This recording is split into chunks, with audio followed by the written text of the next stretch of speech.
الشيطان الرجيم. بسم الله الرحمن الرحيم. يا أيها الذين آمنوا كتب عليكم الصيام كما كتب على الذين من قبلكم لعلكم تشكرون. أياما معدودات، فمن كان منكم مريضا أو على سفر فعدة من أيام أخر، وعلى الذين يطيقونه فدية طعام مسكين، فمن تطوع خيرا فهو خير له، وأن تصوموا خير لكم إن كنتم تعلمون. شهر رمضان الذي أنزل فيه القرآن هدى للناس وبينات من الهدى والفرقان،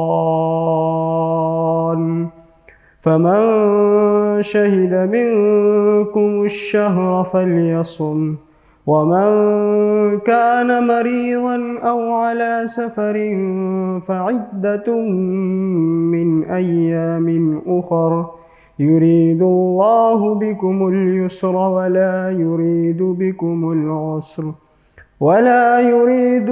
العسر ولتكملوا العدة ولتكبروا الله على ما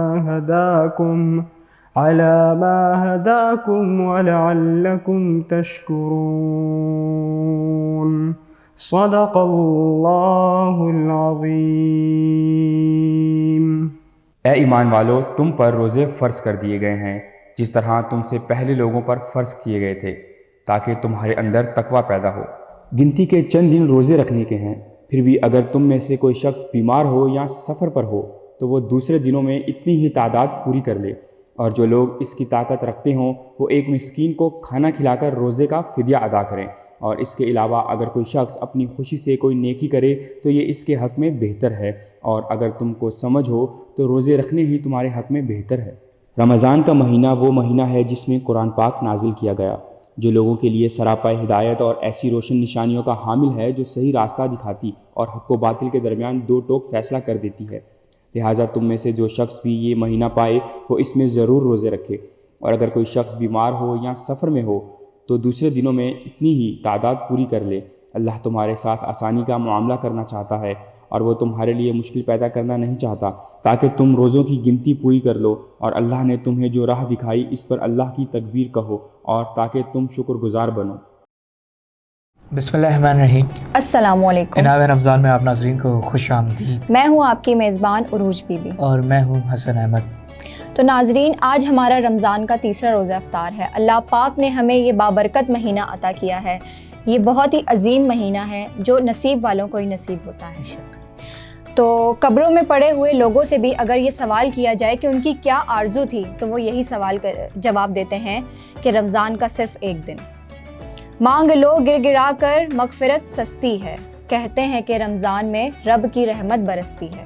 بے شک یہ رحمتوں کو برکتوں والا مہینہ چل رہا ہے اور اس میں اللہ کی رحمت برس رہی ہے. اللہ تعالیٰ نے فرشتوں کو مقرر کیا ہوا ہے، جس طرح میں نے پہلے بھی سحری میں بتایا کہ اللہ تعالیٰ نے فرشتوں کو مقرر کیا ہوا ہے کہ وہ اپنے روزہ داروں کے دعاؤں پر آمین کہیں. جب روزہ دار دسترخوان پر اللہ ہاتھ اٹھا کے اللہ تعالیٰ سے مانگتا تو اللہ تعالیٰ فرماتا ہے کہ روزہ دار کی جو دعا ہے اس کو میں رائے گا نہیں جانے دیتا، اس کی دعا کو قبول کرتے ہیں. اور اللہ تعالیٰ نے فرشتوں کو مقرر کیا ہوا ہے کہ ان کی دعاؤں پہ آمین کہ اللہ تعالیٰ نے جنت کے دروازے کھولے میں روزہ دار کے لیے. جس طرح آپ نے کہا صحیح ہے، رحمت کا مہینہ ہے، یہ بالکل رحمت کا مہینہ ہے، برکتوں کا مہینہ ہے. اور اس مہینے میں انسان کی ایک پریکٹس ہو رہی ہے، ایک انسان تیاری کر رہا ہے اپنی آنے والی زندگی کے بارے میں. یہ رمضان ایک پریکٹس کا مہینہ ہے.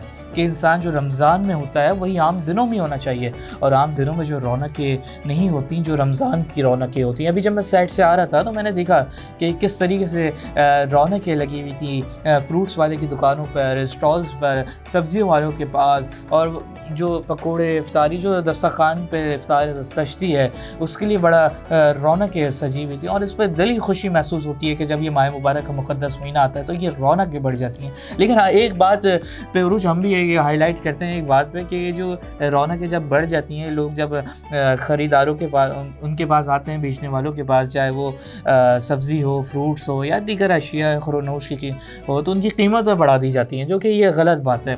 اگر ہم دوسرے ممالک کو کمپیئر کریں نا، کہ اگر ہم عرب کے ممالک کو کمپیئر کریں، کیونکہ وہ ظاہر مسلم ممالک ہے، وہاں پہ رمضان کے آنے سے پہلے 1-1.5 مہینہ پہلے ہی وہاں پہ رمضان کی سیل لگا دی جاتی ہے، اور سیل میں 50% آف ہوتا ہے۔ لیکن ہم اپنے ملک کی بات کریں تو یہ ہمارے ملک کی بدقسمتی ہے کہ ہم لوگ جب بھی کوئی ایسے ایونٹس آتے ہیں، ایسے رمضان کا مہینہ آ گیا یا دیگر چیزیں ہو گئی، ہمیں کووڈ گزرا، ہم نے کووڈ میں دیکھا کہ جس دن پاکستان میں پہلا کیس آیا کووڈ کا، اس دن ماسک کی قیمت جو 1 روپے ہوا کرتی تھی اس کو 10 روپے، پھر اس کو 50 روپے، پھر 100 روپے چلی گئی۔ تو یہ اس ملک کی بدقسمتی ہے، ہماری یہ کمی کوتاہی ہے کہ ہم اس چیز کو کر رہے ہیں۔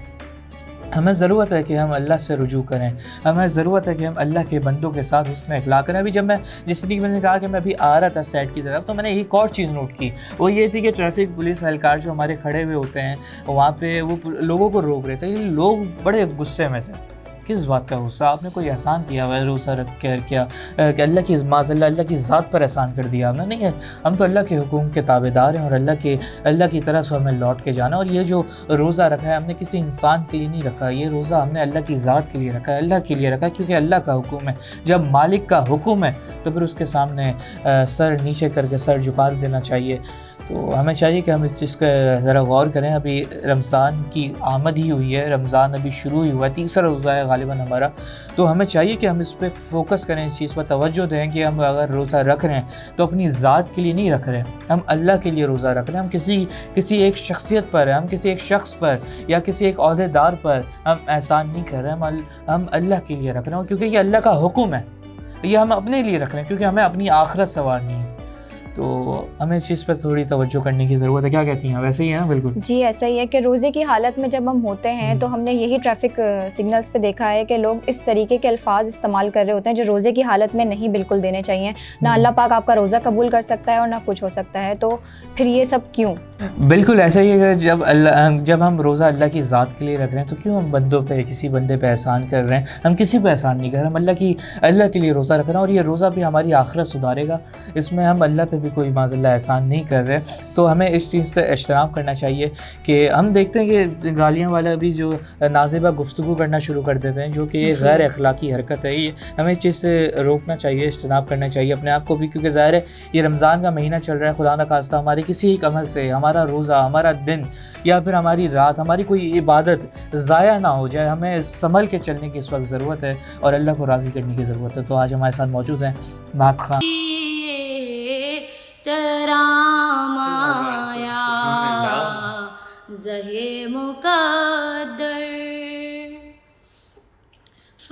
سبحان اللہ، بہت بہت شکریہ عمل آپ کا کہ آپ نے ہمیں اتنے پیارے الفاظوں میں ایک نعت سنائی۔ ناظرین، انسان اللہ سے مانگتا رہے اور اللہ سے رجوع کرتا رہے، اور یہ جو وقت چل رہا ہے اللہ سے مانگنے کا، لپٹ کر اللہ سے مانگنے کا، اور اللہ ہی دینے والی ذات ہے اور کوئی نہیں۔ اور جو میں ہمیشہ کہہ رہا ہوں، یہ بار بار یہ بات کہہ رہا ہوں کہ رمضان کا جو مہینہ ہے اس میں ہمیں چاہیے کہ ہم اللہ سے مانگیں کہ اسی رمضان یہ مقدر میں اللہ لکھ دے کہ مدینے کی اور حرمین شریفین کی حاضری لکھ دے کہ ہم بھی مدینے جائیں، ہم بھی سرکار دو عالم جہاں صلی اللہ علیہ وسلم کی بارگاہ میں اپنا سلام پیش کر سکیں۔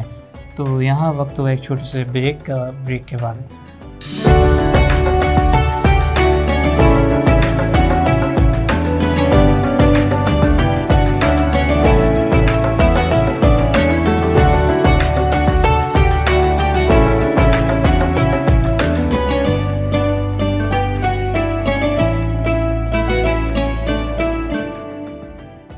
انعام رمضان کی ٹرانسمیشن میں ایک بار پھر آپ کو خوش آمدید۔ تو ناظرین، آج ہم بات کریں گے والدین کے حقوق پہ۔ والدین ایک ایسی نعمت ہے جو جن لوگوں کو میسر ہے ان کو قدر نہیں ہوتی، جن لوگوں کو میسر نہیں ہے ان کو پتہ ہے کہ ان لوگوں کو اس دنیا میں کیا چیزیں فیس کرنی پڑتی ہیں، ان کے کتنے خواب ہوتے ہیں وہ پورے نہیں کر سکتے، ان کو در در کی ٹھوکریں کھانی پڑتی ہیں۔ والدین ایک ایسی نعمت ہے، ہمیں ان کا خیال رکھنا چاہیے، ہمیں ان کو وہ سب چیزیں دینی چاہیے جو انہوں نے ہمارے بچپن میں ہمیں دی تھیں۔ ان کے احساسات اور کاوشوں کی قدردانی کرنی چاہیے، حاجتیں ضروریات پوری کر کے ان کو راحت دینی چاہیے، ان کی شادابی اور لمبی عمر کی دعا کرنی چاہیے۔ بالکل، ان کی لمبی عمر کی دعا کرنی چاہیے۔ لیکن ناظرین، یہاں پہ ہمارے ملک میں یہ بدقسمتی ہے، ہمارے ملک میں نہیں کہ ہم دنیا بھر میں دیکھ لیں کہ اولڈ ایج ہوم بنا دیے گئے ہیں، اور یہ اس ملک کی بھی بدقسمتی ہے کہ جو مغرب کا رواج تھا وہ ہم اپنے ملک میں لے کے آ گئے، اور جو ہم نے والدین کی بے قدری، نافرمانی اور جو بد اخلاقی کی والدین کے ساتھ، وہ اپنے آپ ایک مثال ہے۔ اور یہ آج ہمارے ملک میں ایک دھبا لگ گیا ہمارے ملک کے نام کے آگے کہ پاکستان میں اولڈ ایج ہوم بنا دیے گئے کہ والدین جب بڑھاپے کی حالت میں آتے ہیں تو ان کو گھر سے نکال دیا جاتا ہے، ان کو گھر پہ چھوڑ کے آ جایا جاتا ہے، بچوں کی شادی ہو جاتی ہے۔ ایک عجیب ہی رواج ہمارے ملک میں ہے، نافذ ہو گیا، جو کہ ہم شرعی طور پر حرام ہے، منع ہے، اور والدین کی تو بڑی بڑی فضیلتیں بیان کی گئی ہیں۔ اور جیسے میں نے رمضان کے پہلی سحری کو میں نے آپ کو حدیث مبارکہ سنائی تھی 3 آمینوں والی کہ حضرت جبریل امین جب آپ صلی اللہ علیہ وسلم ایک دفعہ ممبر پہ قدم مبارک اپنا پہلا رکھا تو فرمایا آمین، دوسرا رکھا تو فرمایا آمین، تیسرا رکھا تو فرمایا آمین۔ صحابہ اکرام حیران ہوئے کہ یہ کام کیا ماجرا ہے۔ پہلی بار ہم نے سنا ہے حضور پاک صلی اللہ علیہ وسلم کے منہ مبارک سے کہ جب آپ پہلی بار جب آپ قدم مبارک اپنا رکھ رہے ہیں ممبر پہ تو آمین، دوسرا پھر تیسرا آمین، تو یہ کیا ماجرا؟ جب آپ صلی اللہ علیہ وسلم نے فرمایا اس کا، جب اس کی وضاحت دی کہ میرے پاس جبریل امین آئے ہوئے تھے اور انہوں نے وہ دعا کر رہے تھے اور میں اس پہ آمین کہہ رہا تھا، انہوں نے دعا کی کہ ہلاک و برباد ہو وہ شخص جس نے ماہ مبارک کا مقدس مہینہ پایا اور اپنی بخشش نہ کروا پایا۔ میں نے کہا، فرمایا آمین۔ آپ نے جبریل امین نے فرمایا ہلاک و برباد ہو وہ شخص جس کو بڑھاپے کی حالت میں، جس کے سامنے آپ کا نام مبارک آئے اور آپ پہ درود و سلام نہ پیش کر سکے، تو آپ صلی اللہ علیہ وسلم نے فرمایا آمین۔ تیسرا جبریل امین نے دعا کی ہلاک و برباد ہو وہ شخص کہ جس نے اپنے والدین کو بڑھاپے کی حالت میں پایا یا دونوں میں سے کسی ایک کو پایا اور ان کی خدمت کر کے جنت نہ کما پایا، تو آپ صلی اللہ علیہ وسلم نے فرمایا آمین۔ کتنی بڑی یہ وعید ہے جو میں نے آپ کو دوسری سحری کو آپ کو میں نے بتائی تھی کہ کتنی بڑی وعیدیں سنا دی گئی ہیں کہ جو والدین کے نافرمان پہ۔ اور رمضان مبارک کا جو مقدس مہینہ ہے اس میں ان لوگوں کی بخشش نہیں ہوتی جو اپنے والدین کے نافرمان ہوں، جو اپنے والدین کی خدمت نہ کریں، بے قدری میں زندگی گزاریں۔ اور بھی بہت سی وعیدیں سنا دی گئی ہیں جو والدین کے نافرمان ہیں۔ اور عروج یہ ہمارے معاشرے میں ایک داغ بن گیا ہے کہ ہم یہ دیکھتے ہیں کہ جو بھی آتا ہے، بچوں کی شادی ہوئی، وہ چلے والد کا ہاتھ پکڑ کے، والدہ کا ہاتھ پکڑ کے لے گیا، اولڈ ایج ہوم چھوڑ کر آ گیا، جو کہ ایک بہت غیر مناسب عمل ہے۔ ہم نے دیکھا جا کے، ہم نے اولڈ ایج ہوم میں ان بیچاری ماؤں کے ہم نے جو کہانیاں ہیں وہ بھی سنی ہیں، اور جو باپ ہے ان کی کہانیاں بھی سنی ہیں۔ میرے نبی کریم صلی اللہ علیہ وسلم نے ارشاد فرمایا کہ اگر میری ماں حیات ہوتی اور میں عشاء کی نماز کے لیے، بعض روایتوں میں عشاء ہے، بعض روایتوں میں مغرب ہے، کہ میں نماز کے لیے کھڑا ہوتا اور تکبیر اولیٰ کے ساتھ میں سورہ فاتحہ پڑھنا شروع کر چکا ہوتا اور پیچھے سے آواز آتی اے محمد، تو آپ صلی اللہ علیہ وسلم نے فرمایا کہ میں اپنی نماز کو توڑتا اور لبیک اماں جی کہتا، پلٹ کے جاتا۔ کتنی بڑی بات آپ صلی اللہ علیہ وسلم نے فرمائی کہ میں اپنی نماز توڑتا اور لبیک کہتا، لبیک اماں جی۔ جب حج کا موقع تھا، جب آپ صلی اللہ علیہ وسلم کے ساتھ جو لشکر تھا صحابہ کرام کا، جب وہ مکہ آیا، حج کا موسم تھا، تو آپ صلی اللہ علیہ وسلم، میں اس کا مفہوم بتا دیتا ہوں کہ جب آپ صلی اللہ علیہ وسلم اپنی والدہ کی قبر مبارک پہ گئے اور قبر مبارک پہ جانے کے بعد بلک بلک کے رونے لگے۔ آپ صلی اللہ علیہ وسلم، حج کا موقع اور صحابہ کرام کا لشکر ہے، اپنے لشکر کو چھوڑ کر وہ اپنی والدہ کی قبر مبارک پہ گئے، حضرت بی بی آمنہ کی، اور ان کی قبر مبارک پر جا کر رونے لگے بلک بلک کے۔ ناظرین، یہ تھی محبت، اور میرے نبی کریم صلی اللہ علیہ وسلم نے سب کچھ بتا کے چلے گئے۔ اور شاعر کیا کہتے ہیں کہ موت کی آغوش میں جب تھک کے سو جاتی ہے ماں، تب کہیں جا کر تھوڑا سکون پاتی ہے ماں۔ فکر بچوں کی کچھ اس طرح گل جاتی ہے، فکر بچوں کی کچھ اس طرح گل جاتی ہے، نوجوان ہو کے بھی بوڑھی نظر آتی ہے ماں۔ سامنے بچوں کے خوش رہتی ہے ہر ایک حال میں، سامنے بچوں کے خوش رہتی ہے ہر ایک حال میں، لیکن راتوں کو اٹھ کر اشک پاتی ہے ماں۔ ماں کہتے ہیں کسے اور ممتا کیا چیز ہے، کوئی ان بچوں سے پوچھے جس کی مر جاتی ہے ماں۔ بہت ہی افسوس کے ساتھ ہمیں یہ کہنا پڑتا ہے کہ ہم اس معاشرے میں رہتے ہیں جہاں پہ والدین اولاد کو بوجھ نہیں سمجھتے، لیکن جب اولاد بڑی ہو جاتی ہے وہ والدین کو بوجھ ضرور سمجھتے ہیں۔ بالکل، اور باپ کے لیے شاعر کہتے ہیں یتیمی ساتھ لاتی ہے زمانے بھر کا دکھ، یتیمی ساتھ لاتی ہے زمانے بھر کا دکھ، سنا ہے باپ زندہ ہو تو کاٹے بھی نہیں چبھتے۔ ناظرین، وہ ماں جو اپنی اولاد کو پیدا کرنے میں کتنی تکلیفیں جھیلتی ہے، ذرا ایک تصور کریں کہ جب اولاد دنیا میں آ رہی ہوتی ہے ماں کی کتنی تکلیف ہوتی ہے، اور پھر اس کے بعد جب اس کی پرورش ہوتی ہے، اس کا پرورش کا جو عالم ہوتا ہے جو ماں کرتی ہے اپنے بچے کی، اس میں کتنی مشکلات سے گزرنا پڑتا ہے۔ راتوں میں اس کی نیند خراب ہو رہی ہے، دن میں اس کی نیندیں خراب ہو رہی ہیں، لیکن وہ اپنے بچے کے لیے اف بھی نہیں کرتی۔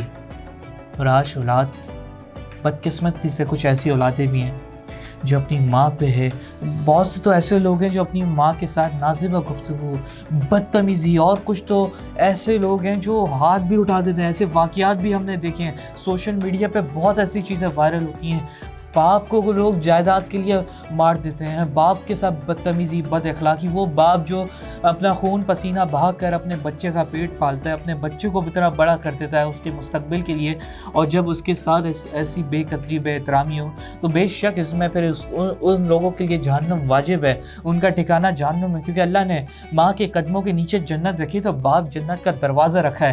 نہ باپ ماں کی نافرمانی کر کے جنت مل سکتی ہے، نہ ہی باپ کی نافرمانی کر کے جنت مل سکتی ہے۔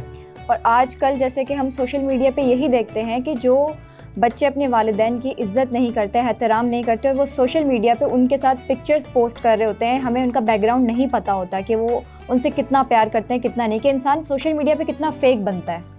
بالکل ایسا ہی ہے کہ جس طرح ہم نے کہا سوشل میڈیا بروج کیسا فیک بنتا ہے، تو ایسا ہی ہے، ہم نے ایسے بھی واقعات دیکھے ہیں کہ بھائی سوشل ایک سیلفی کے لیے، ایک اسٹریک کے لیے، ایک اسٹوری کے لیے لوگ اپنے والدین کے ساتھ بیٹھ جاتے ہیں، سیلفی لے لیتے ہیں۔ میں نے خود یہ الفاظ سنے ہیں کہ ماں کہتی ہے کہ کاش میں ایک موبائل ہوتی، کتنی بڑی بات کہتی، کاش میں موبائل ہوتی تو کم سے کم مجھے تیرا ساتھ تو ملتا، کم سے کم مجھے تیرا ٹائم تو ملتا۔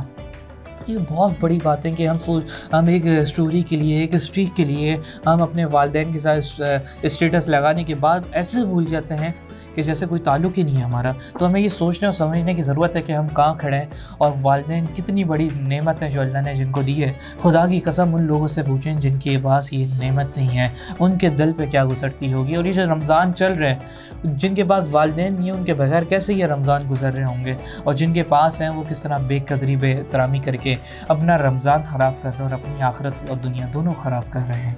جس طریقے سے ماں باپ ہمیں سمجھتے ہیں، ہم بچوں کو بھی چاہیے کہ وہی اسی طریقے سے اپنے ماں باپ کو اسی طریقے سے سمجھے، کیونکہ مجھے نہیں لگتا کہ ماں باپ سے بہترین دوست کو اس دنیا میں مل سکتا ہے آپ کو۔ بالکل۔ اور ناظرین، تو آج آگے بڑھتے ہیں اپنے سیگمنٹ کو، بچپن کے رمضان کو آگے لے کے بڑھتے ہیں۔ تو آج طہا شیخ ہمارے ساتھ موجود ہیں، یہ مشہور و معروف شخصیت کے ساتھ جو تھی۔ جی طہا بتائے گا کہ کون سی شخصیت ہے اور کیا بچپن کا رمضان ان کا کیسے گزرا کرتا تھا؟ بسم اللہ الرحمن الرحیم۔ ایمس ٹی وی کی خصوصی نشریات انعام رمضان کے سیگمنٹ بچپن کا رمضان سے آپ سب کو طہا شیخ کا سلام۔ ناظرین محترم، آج جو شخصیت ہمارے ساتھ موجود ہیں ان کے ساتھ بیٹھنا خود میرے لیے ایک اعزاز کی بات ہے۔ پاکستانی صحافت کے بڑے ناموں میں ایک بہت بڑا نام، آپ کے تجزیے، آپ کے تبصرے پاکستانی سیاست کے لیے نہایت اہمیت کے حامل ہوتے ہیں۔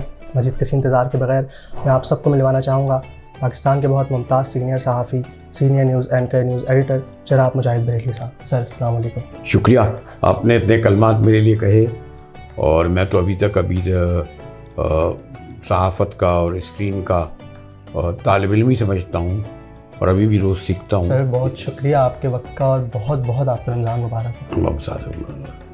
سر یہ بتائے گا، ایک طالب علم سے لے کر اب جس منصب پر آپ فائز ہیں، تو یہ سفر آپ کا کیسا گزرا؟ سفر کے بارے میں کچھ بتائیں ہمیں۔ دیکھیں، یہ جو ہے اس میں دو طرح ہوتا ہے۔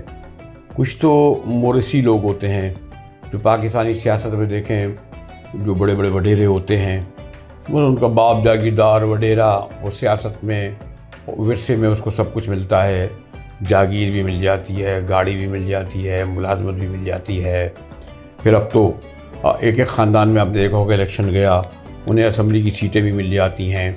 اسی طرح تاجر, صنعت کار, عام طور پر دیکھا گیا ہے کہ ڈاکٹر, انجینئر, ہمارے یہاں پروفیشنل, ان کا بھی میں ایک ایجوکیشن میرے والد کا سبجیکٹ تھا, وہاں سے آئے. اور ابتدائی ایک بہت اچھا کوئی طالب علم نہیں تھا کیونکہ سیاست کی زیادہ رجحان تھا. انٹر بی اے کہیں سے پاس کر لیا, لیکن رغبت تھی کچھ جزم سے, اور جزم میں بھی جب آنکھ کھولی تو ضیاء الحق کا ماشاء اللہ آ چکا تھا. اور آغاز اس طرح ہوا کہ پھر یعنی بھی رسالہ نکلے 6 ماہ نہیں ہوئے تھے, تنخواہ بھی تو 300-350 روپے تھی کہ پھر فوجی آزادی صحافت مساوات اخبار بند ہوا, اس کے لیے لوگ جیل جا رہے تھے. ہم نے بھی کوئی فوجی عدالت سے 6 ماہ کی قید مشقت کاٹی, باہر نکلے تو ایک طویل بے روزگاری انتظار کر رہی تھی. پھر ایک رسالہ جوائن کیا, بینکاری کی, اور پھر اللہ کا شکر ہے کہ کوئی جب 2000 میں جب ٹیلی ویژن آیا تو اس نے ایک پورا میڈیا کا فیس چینج کر دیا. اور ہم لوگ جن کو 300 اور 500 روپے تنخواہ ملتے تھے, اور یہ بھی ہے کہ میں سمجھتا ہوں کہ کوئی اس کا تعلق یہ نہیں کہ کوئی میں بہت ہی کوئی اپنی فیس یعنی شکل کی وجہ سے یا خوبصورت ہونے یعنی خوش شکل ہونے کے سبب, بلکہ جو بھی اپنے والدین سے, اپنے سینئر سے سیکھا, اس کی وجہ سے کم از کم یہ آ گیا کہ نشست و برخاست کس طرح ہونی چاہیے, زبان کا اتار چڑھاؤ کیا ہونا چاہیے, اور کسی تک علم کتنا ہونا چاہیے. کیونکہ جب ہم اس وقت جب لوگوں سے گفتگو کرتے تھے اور پولیٹیکل کرا تو پتہ تھا کہ خان عبدالولی خان سے انٹرویو کرنا کہ آپ پختونستان کرتے ہیں, پروفیسر غفور سے کہنا کہ جی جماعت اسلامی کیوں نہیں کامیاب ہوتی, چودھری شجاعت حسین, شوکت عزیز, یعنی وہ لوگ جو اسٹال وارڈ اس وقت کے سبھی تھے, فضل الرحمان کے والد مفتی محمود صاحب. تو اس پائے کے لیڈروں سے گفتگو شروع کری, اور آپ کو علم ہے کہ کوئی آسان نہیں ہوتا تھا. پھر چودھری اطلاع حسن جیسے لوگ, اور پھر ایس ایم ظفر جیسے لوگ, اور پھر سرتاج عزیز جیسے لوگ, تو پھر ایک اپنا ایک اس کا ہوم ورک کرتے تھے, پڑھتے تھے اس وقت بہت.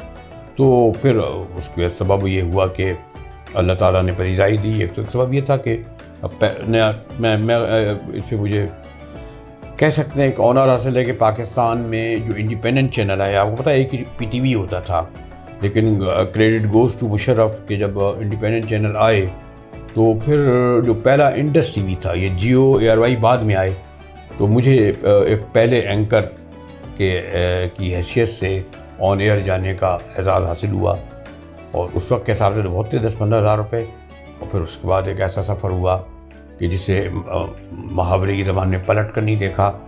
بعد میں لوگ پوچھتے تھے سال بار بھائی آپ کی کتنی تنخواہ ہے, میں نے کہا بھائی جتنا خواب دیکھتے تھے.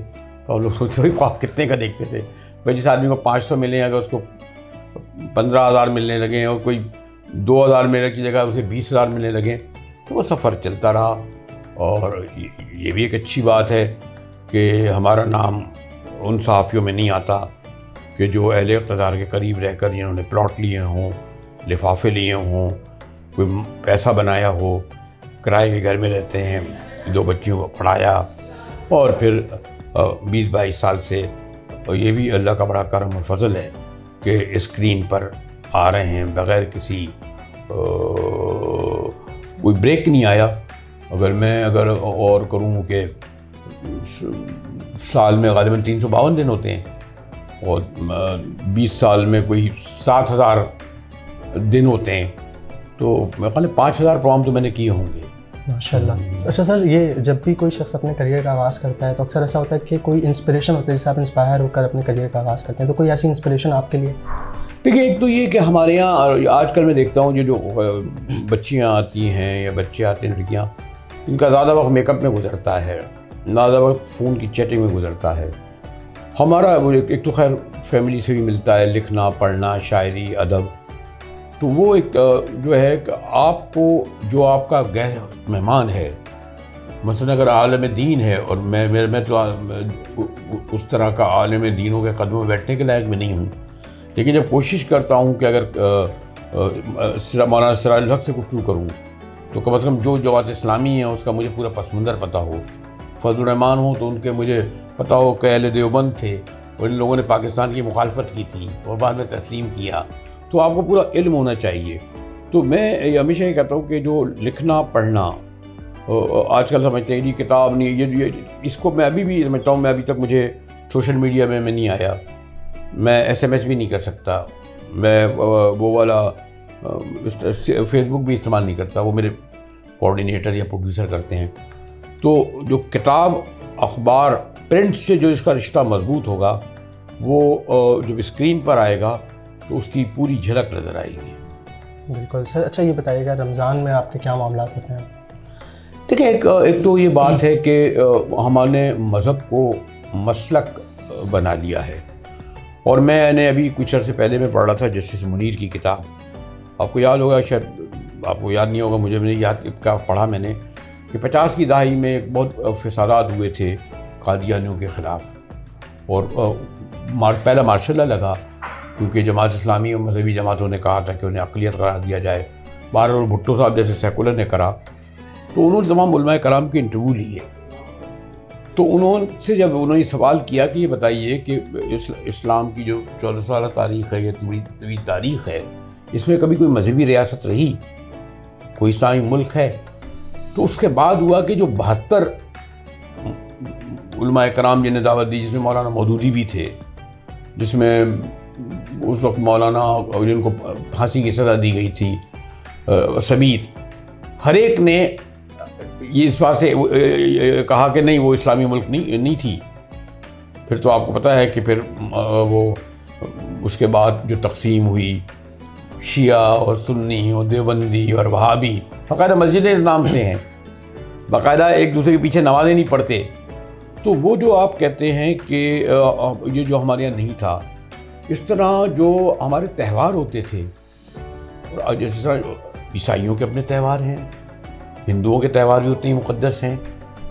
اب ہر ہندو جو ہے وہ سیکولر بھی ہوتا ہے، بہت زیادہ شدت پسند بھی ہوتا ہے، لیکن تہوار ہماری رسم روایت اور تہذیب کا حصہ بن جاتے ہیں۔ بالکل، میرا اگلا سوال بھی یہ تھا، بس سوری میں آپ کی بات کرتا ہوں، میرا اگلا سوال بھی یہ تھا کہ پچھلے رمضانوں میں اور اب کے رمضانوں میں کیا ایسا میجر ڈفرینس ہے جو آپ کو نظر آتا ہے؟ نہیں، میں نے کہا نا کہ وہ پہلے پورے ایک تو یہ ہوتا تھا کہ اتنی تیز زندگی نہیں تھی، اتنا کمرشلائزیشن نہیں تھا، اور ہم دیکھتے تھے کہ کیونکہ ہم سب لوگوں کو یہ بات تھی کہ مغرب کے بعد سب کو گھروں میں آنا تھا، تو پہلے ہر کوشش یہ ہوتی تھی، اب سے کوئی 10-15 سال پہلے کہہ لیں، 20 سال پہلے، کہ روزے میں سب پورے گھر کے لوگ موجود ہوتے تھے، جن کا ہو یا نہ ہو، ایون یہ کہ جو ہمارے گھروں میں کام کرتے تھے، بعض خانسامہ اور بعض جو کام کرنے والے ڈرائیور وہ عیسائی بھی ہوتے تھے، لیکن وہ شریک ہوتے تھے۔ آج آپ غور کریں کہ وہ رمضان، یہ جو میں تو خیر اس کے بڑے خلاف ہوں کہ سڑکوں پر جو ہے یہ کھڑے ہو جاتے ہیں میزلیں لے کر، وہ بوتلیں پھینک رہے ہوتے ہیں، یہ کوئی طریقہ ہے؟ ساتھ بیٹھ کے پہلے ہوتا تھا گھروں میں، پھر مساجد میں ساتھ بیٹھ کے، مجھے یاد ہے کہ ہم بھی کرتے تھے۔ تو اب رمضان کو بھی کمرشلائز کر دیا گیا ہے، باقاعدہ رمضان ٹرانسمیشن، رمضان پیکج، اور وہ جو اس کی جو روزے کی جو کہتے تھے نا ہمارے یہاں کہ روزہ صرف یہ نہیں کہ آپ کوئی صبح سے لے کر شام تک بھوکے رہیں، آپ جائیں ذرا بندر روڈ اور ادھر ان علاقوں میں، کوئی عام لوگوں میں ان کے منہ سے گالیاں بھی نکل رہی ہیں، وہ بے وضو بھی ہوتے ہیں، اور پورے افطار اور سحری ایسی ہوتی ہے کہ جیسے کوئی وہ۔ تو یہ میں فرق دیکھ رہا ہوں کہ پہلے جو مسلک سے بالاتر ہو کر، بلکہ مذہب سے بالاتر ہو کر، رمضان کا تہوار جو تھا وہ ہماری زندگیوں کا ایک حصہ تھا، تیاریاں ہوتی تھیں۔ اب تیاریاں کیا ہو رہی ہیں؟ اب آپ دیکھیں وہ اسکرینوں پر رمضان پیکج فلاں، تو یہ کہاں ہوتا تھا؟ اور میں ہمارے زمانے میں تو ہم تو سب مساجد میں جاتے تھے، تمام گھروں کے لوگ ہوتے تھے، ایک دسترخوان بچھتا تھا اور اس پہ ہر جگہ کا انواع اقسام کا سب کھانا ہوتا تھا۔ تو یہ اب اس کو افسوسناک بات یہ ہے کہ تقدس سے زیادہ جو جس کا جو بہت ڈومینیٹ کرتا ہے، اب یہ اس پر بھی کمرشلائزیشن غالب آ گیا ہے، بناوٹ آ گئی ہے۔ وہ بڑے خوش ہوتے ہیں جی وہ فلاں ایک جو ہے 5,000 لوگوں کو روزہ مفت کراتا ہے، یہ نہیں کیا بات ہے۔ سر جس طرح آپ نے بھی بات کی پہلے کے رمضانوں کی، تو کیونکہ ہمارا سیگمنٹ بھی ہے بچپن کا رمضان، تو اپنے بچپن کی کوئی یاد ہم سے شیئر کریں رمضان کی؟ آپ دیکھیں وہ ایک میں سوری ٹو سے یہ سوال بڑا ایک رسمی سا ہوتا ہے، لیکن میں نے آپ سے کہا نا کہ اس میں بنیادی بات یہ تھی کہ جب تک یادداشت و محفوظ ہے والدین کے ساتھ، تو ہم ساتھ ہی روزہ کرتے تھے، اور اس میں کھجور ضرور ہوتی تھی، اس میں اس وقت جو بھی چھولے دہی بڑے اور بلکہ کھانا بھی ساتھ ہوتا تھا. تو وہ یہ یادداشت ضرور مشہور ہے کہ بہت ہی کم، یا تو گھر میں یا مسجد میں روزہ وہیں ہوتا تھا. یہ نہیں ہوتا تھا کہ آج کل میں جو ہے وہ ہر وزیروں کے گھروں میں جا کے کر رہا ہوں، سی ایم ہاؤس اور گورنر ہاؤس میں جا رہا ہوں. پتہ چلا 30 دنوں میں 30 روزے جو ہے میرے گھر سے باہر ہو رہے ہیں. یعنی آپ مسجدوں میں یا باہر ہی افطار کیا کرتے ہیں. تو کوئی ایسی ڈش کچھ یاد ہو جو بہت آپ کو پسند ہو، بچپن میں آپ نہ ملتی ہو؟ دیکھیے وہ میں نے کہا نا کہ پورا ایک جب ایک دور بدلتا ہے نا، تو اس کے ساتھ پوری یعنی ایک دور کی اپنی ویلیوز ہوتی ہیں. مثلاً پہلے شلوار کرتا پہنتے تھے لوگ، اب آپ نے دیکھا کہ پتلون قمیر میں بھی نماز ہو رہی ہے، اب بغیر ٹوپی کے بھی نماز ہو رہی ہے. اب پہلے یہ ہوتا تھا کہ صاحب کھجور کے ساتھ ضرور روزہ ہوتا تھا اور فوراً نماز پڑھتے تھے. اب روزے کے وقت جو ہے ایسے ٹوٹتے ہیں لوگ کہ لگتا ہے کہ جیسے سوری ٹو سے کہ میں کوئی اور لفظ استعمال کرنا نہیں چاہتا. وہ سب کلچر ہی ختم ہو گیا.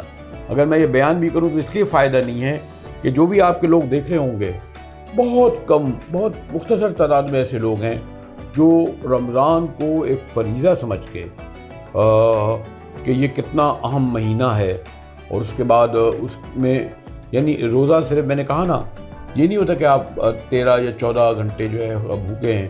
آنکھ کا ہوتا تھا، زبان کا ہوتا تھا، یعنی آپ کے جسم کے ہر حصے کا جو متحرک ہوتی ہے وہ بھی اس کا روزہ ہوتا تھا. یہ نہیں کہ آپ نے اب آپ کیا ہے سر، اب تو ایسا لگتا ہے کہ سحری میں دیکھیں، اور اول تو ٹیلی ویژن پہ بیٹھے ہوئے ہم منا رہے ہیں. وہ اللہ ان کو جوار رحمت دے، انہوں نے عامر لیاقت کو، انہوں نے جو رمضان پورے جو پابندی لگی ہے، ہماری اسکرینوں نے جس طریقے سے رمضان کو، میں تو کوئی لفظ کو استعمال نہیں کرنا چاہتا، اور وہ اس کو ہماری عادت بنا دیا. تو ایک روحانیت کی کمی جو آپ کو نظر آتی ہے. دیکھیں میں ابھی بھی سمجھتا ہوں مذہب کا تعلق مجھ سے ہے.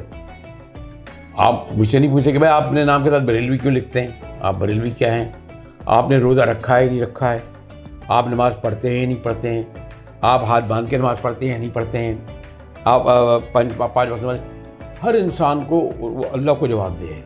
یہاں ہمارے یہاں یہ جو علماء اکرام ہیں، یہ ہمارے اس حاوی ہو گئے ہیں کہ جناب آپ نے ٹوپی کیوں نہیں پہنی، اور اس میں بھی اب سوری ٹو سے جو اہل تشیع کا 10 منٹ بعد، فلاں کا 10 منٹ پہلے، اور یعنی میں کس بات پہ بات کروں کہ یہ جو اس کے جس طرح انحطاط ہوا ہے ہمارے سوسائٹی میں، اور خاص طور پر ہمارے مذہب میں، آج آپ دیکھیں کہ بہت ساری ایسی چیزیں جو آپ ویسٹ میں ملیں گی. میں جب باہر جاتا ہوں لندن میں یا ٹوکیو میں، اور اکثر امریکہ میں جانے، میں دیکھتا ہوں وہاں مجھے جو آپ بچپن کی بات کر رہے تھے نا، مجھے وہ نظر آتا ہے کہ گھروں میں 30-40 لوگ جمع ہیں، سب جمع ہوتے ہیں، وہیں نماز ہوتی ہے. تو وہاں جو پاکستان سے باہر جا کے دیکھیں گے تو مجھے وہ اپنا آپ جیسے بار بار زور دے رہے ہیں بچپن کا، وہ نظر آتا ہے. اچھا، جس طرح آپ نے بتایا کہ اب وہ روحانیت کی کمی ہے اور لوگوں کے اندر وہ پہلے والا جذبہ نہیں ہے، تو کہیں نہ کہیں سوشل میڈیا کو آپ سمجھتے ہیں اس چیز کی وجہ؟ دیکھیں یہ سب وہ ہے، کسی نے کہا کہ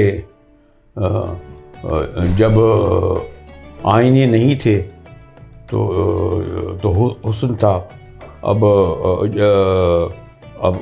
حسن ہے پر آئینے کہاں، یہ اب آئینے ہیں پر حسن کہاں.